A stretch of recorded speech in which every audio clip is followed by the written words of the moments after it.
Okay, so before I show you how to make my easy whole wheat sandwich bread, let me go over a few basics of wheat with you.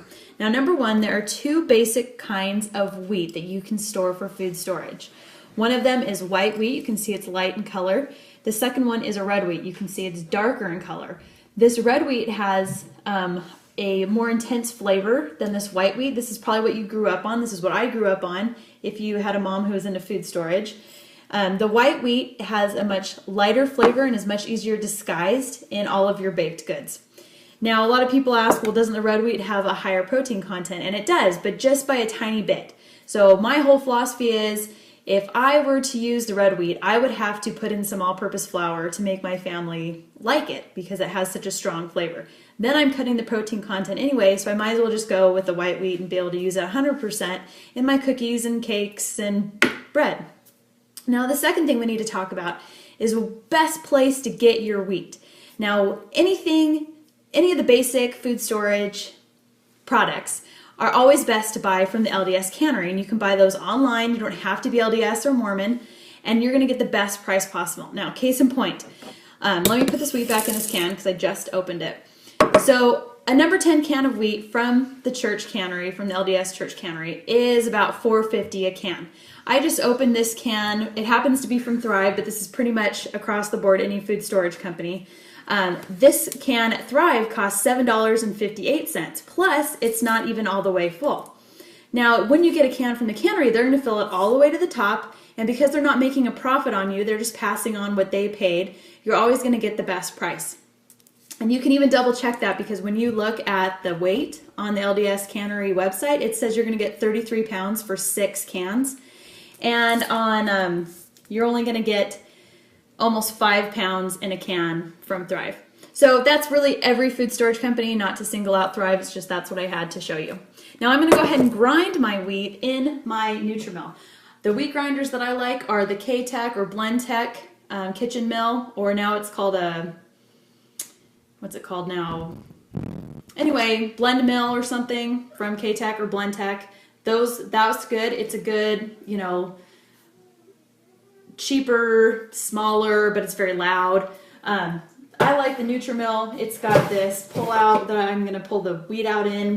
It's very quiet because it has this lid that I can put on top. So I'm going to go ahead and grind my wheat, and then we will show you how to make the bread. Okay, now let me show you how I do this easy sandwich bread. This is the best bread ever. In fact, my kids and I have a business where we sell this bread, so I'm totally letting you in on the family secret. Now what we're going to do to start with is we're going to need 7.5 cups of hot water because I'm going to do 6 loaves in my bosh. This recipe is very easily done, just 2 loaves, and it will fit in your KitchenAid, and it works just as well on the KitchenAid. So let me get the 7.5 cups of hot water. 6. Now this is, I usually have my kids help me with this part, right? Helps them learn how to count by 2s.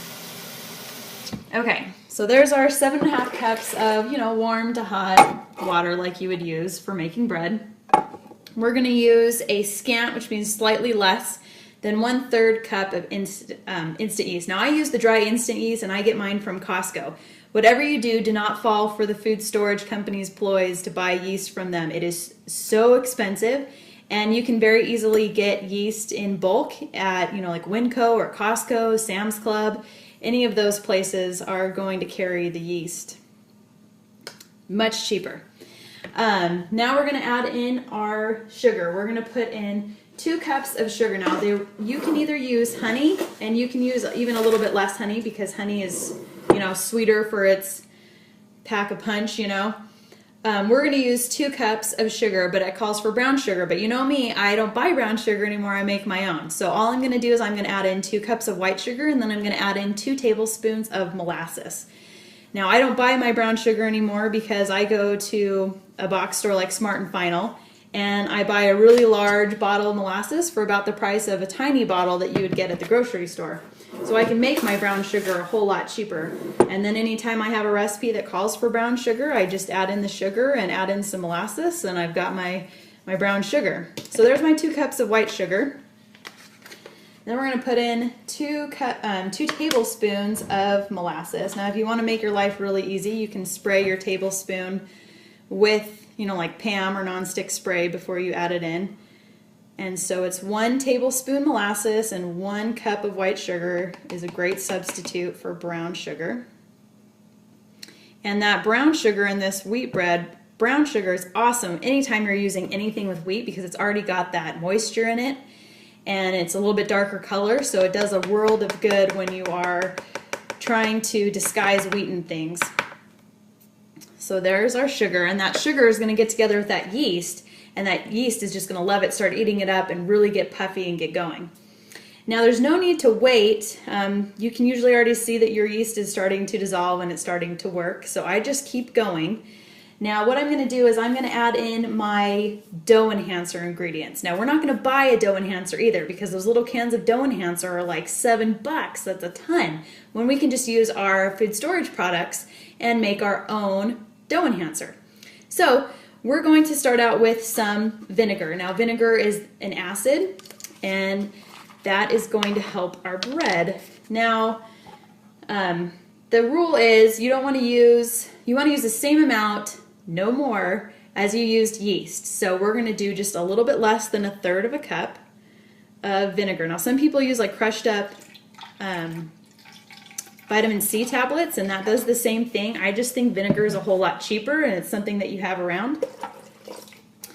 So we're going to go ahead and add that, and then we're going to use gluten. Now I know gluten's totally taboo these days, but let me make a case for gluten, okay? Gluten is a vegetarian protein, and so it's actually going to add more protein to your bread, and it's going to add up that protein content. So come on, it's healthier a little bit. If you can handle gluten, this is your stuff.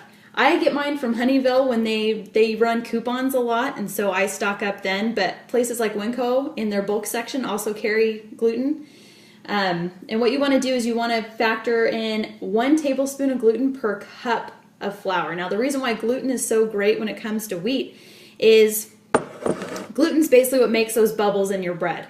And so when you add the extra gluten to it, you are strengthening those bubbles. So basically all these dough enhancers are going to strengthen those bubbles because wheat in itself is very sharp. The bran in the wheat is very sharp, and when you start kneading that around, it starts messing with those bubbles, and that's why wheat bread can a lot of times be very flat and very dense. And that's why this bread's going to be very light and fluffy and unlike any other wheat bread you've ever tried. So when we're doing 6 times the loaves, we're going to need 1.5 cups of gluten.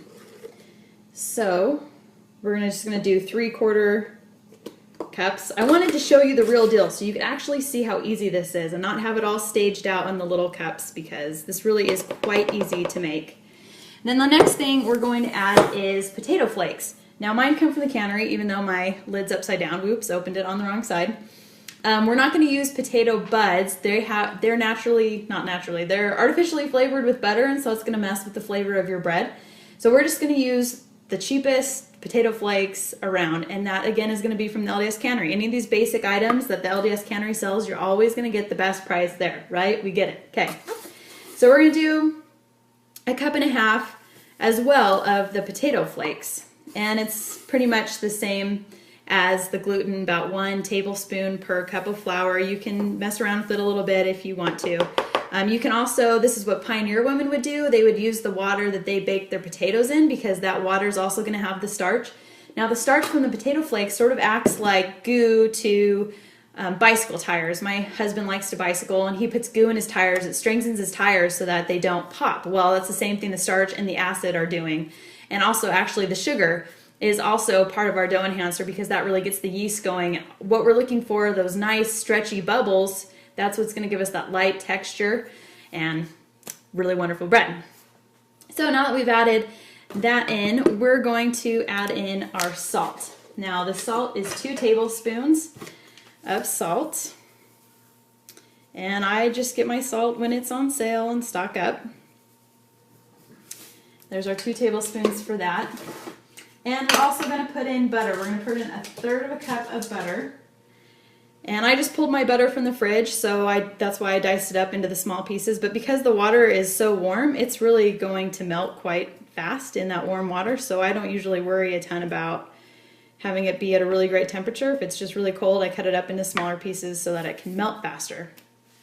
Now, the last thing or one of the last things we're going to put in is our flour. Now, I just ground this flour from my wheat grinder, and I wanted to show you how I did it so that we don't make a mess, right? Because sometimes wheat grinders can be a little messy. So, I take off my lid,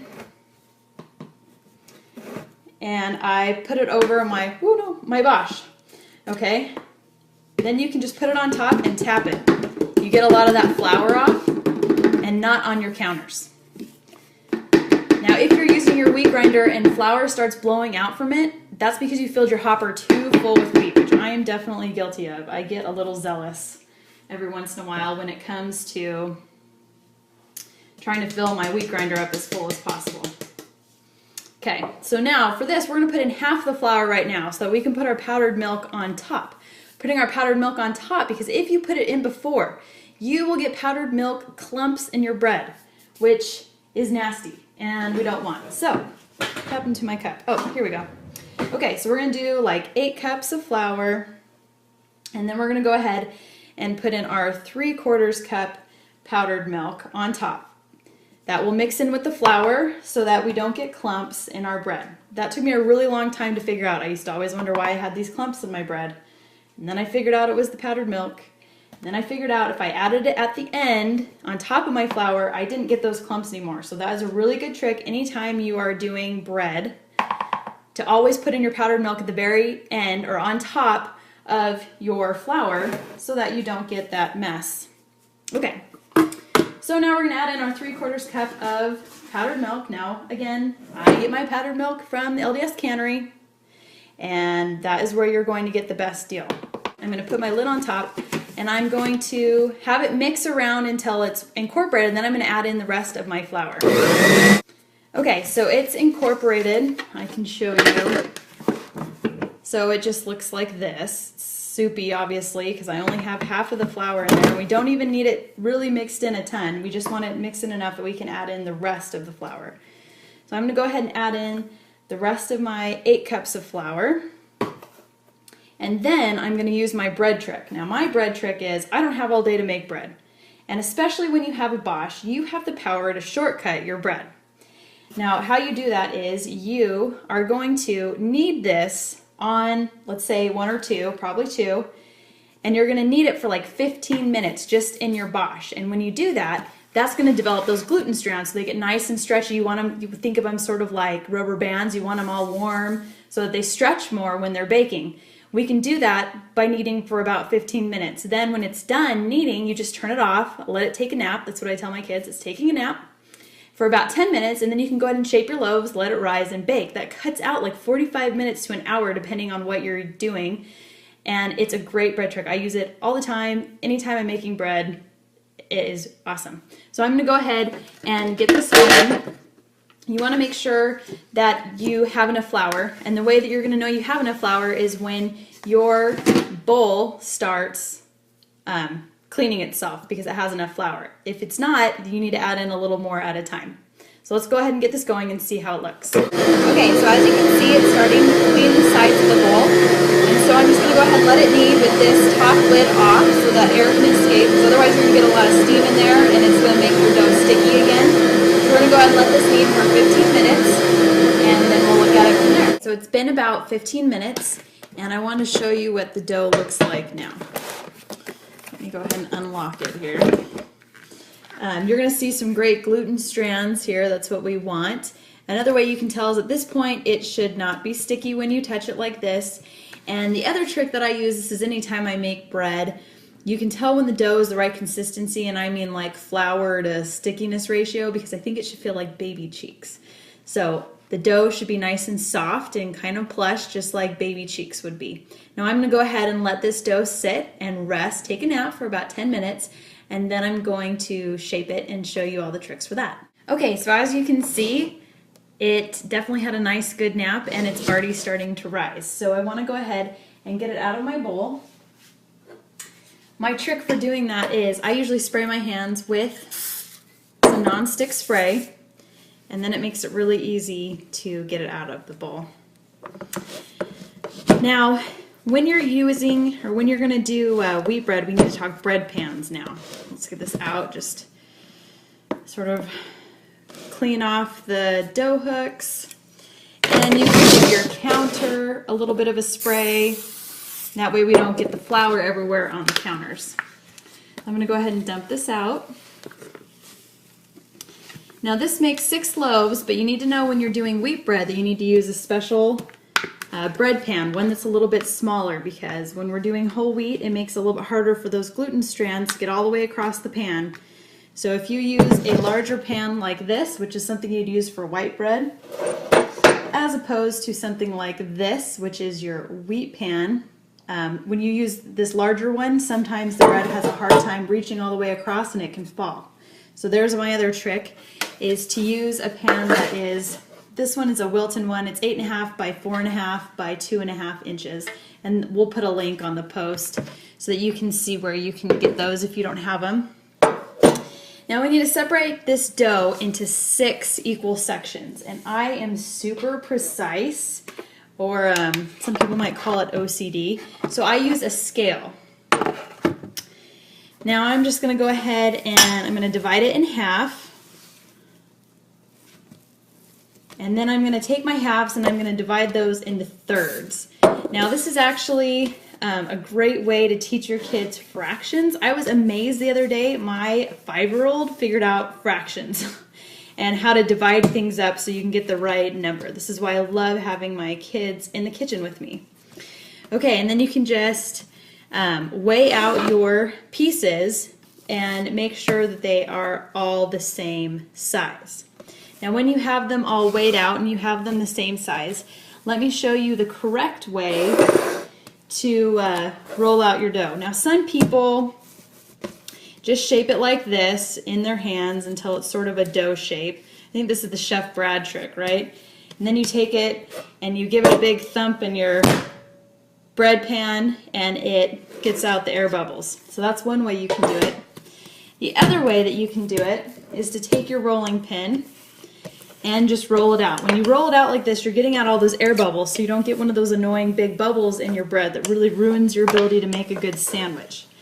So you're just going to roll it out kind of in a rectangle shape, and as you do this you can sort of hear the bubbles popping. It almost sounds like somebody like clicking their gum. And I like to pick it up and flip it over because then you get the smooth side on the outside, and you're just going to roll it up like this. And this is my kid's favorite part. You karate chop the ends and you fold them under, like so. Then you can just stick it in your, put your bread in your bread pan and have it rise until it's about doubled. Okay, so I have all of my 6 loaves shaped and ready to rise. So I'm going to go ahead and leave them on the counter until they've risen to about the top of my pan. And then we're going to go ahead and bake them, and then I have one more trick to show you. Okay, so I just put in my loaves into my oven. It's actually a cold oven, and what I'm going to do now is I'm going to close it up, and I'm going to preheat it now and go ahead and set it for its baking instructions. Now what this is going to do is it's going to allow it to rise the rest of the way in the oven while it's heating up, and then start baking. Okay, I wanted to show you, now that the loaves have risen up to the top of the pan, I actually went ahead and put them in my cold oven and set it to bake at 375. We're going to bake it for about 25 minutes, but doing it this way allows for the bread to go ahead and start rising and baking. Okay, so I just pulled my bread out of the oven. I wanted to show you what it looks like. Let me pick a good one here. Here it is baked. It's super delicious. If you don't want this as dark as it gets, you can just simply put some aluminum foil on it about halfway. Now I ended up baking this for about 35 minutes. I think I said 25 before, but it ended up being 35. And as soon as it gets out of the oven, I just put whatever little bit of butter's left that I didn't use earlier, and I put it on top for a nice butter top. Now if you're ever nervous that your bread isn't cooked all the way, you can just pull it out and use a meat thermometer. You want to make sure the internal temperature is about 190, so you can just kind of dump it into your hand and use a meat thermometer. Make sure it's in about halfway, and then check the temperature and make sure it is 190. If you don't do that, it's not going to cook all the way in the middle, and as it cools, it will create a big hole down the middle of your loaf that is super annoying when you are trying to make sandwiches for your kids. So I'm gonna go ahead and finish buttering these up and then we'll slice it up. And I wish I could give you a slice because right now my house smells so good, but I will go ahead and show you what it looks like sliced and how delicious it looks and how it passes what I call the peanut butter and jelly test. Okay, so as you can see in the background, I have taken the bread loaves out of the pan and I put it on a cooling rack to cool. Now I wanted to show you how I store my bread really fast. Once that's been cooled for about 15 minutes, I go ahead and put it in my handy dandy bread bags. Now I got these bread bags in like 1,000 quantity off of Amazon, and they work really well for storing bread because they how soft it is. Whoa, it is hot, but that is when bread is the best, right out of the oven. So I want to show you, you can see, I can almost, let's see, I can bend it in half and it doesn't break. You can tell you can smush it together like white bread and it smushes together. Super soft. Now this is a loaf that I had made previously, you know, for the week, and I made a peanut butter and jelly sandwich. Now to me, sandwich bread has to pass the peanut butter and jelly test, and to me that is because peanut butter and jelly is so like soft and delicate that when I eat it with the bread, I want it to all mash together and not have like this thick, stiff, you know, store-bought stale bread. Because once you start making bread at home, whenever you buy store-bought bread, you're going to realize it's stale. No matter how fresh you think you might be able to get it, it is still going to taste stale compared to fresh out of your oven. So I just want to show you here. See, it's still bendy. It's still super soft. Ooh, my honey's dripping out. I did honey, I cheated. But it's so soft that your kids are going to love it on their sandwiches. So I'm going to go ahead and finish this. And